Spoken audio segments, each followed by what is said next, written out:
coronavirus cases crossed 20 million, while the pandemic has claimed more than 7,34,000 died because of the virus.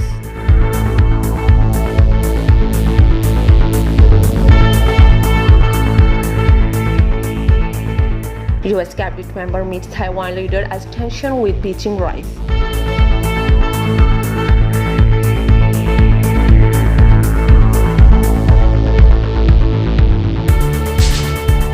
In Niger, gunmen killed 6 French aid workers and 2 locals at the wildlife park.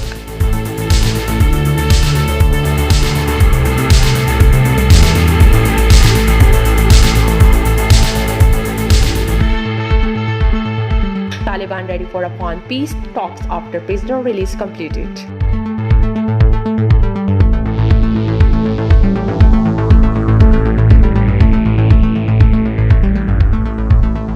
At least 5 killed, 20 injured in a powerful blast in Chaman, Pakistan.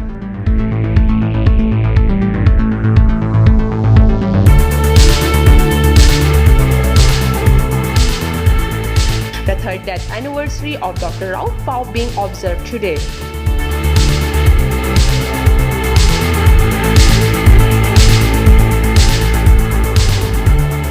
International donors have pledged $250 million in aid for Lebanon after the explosion which devastated Beirut.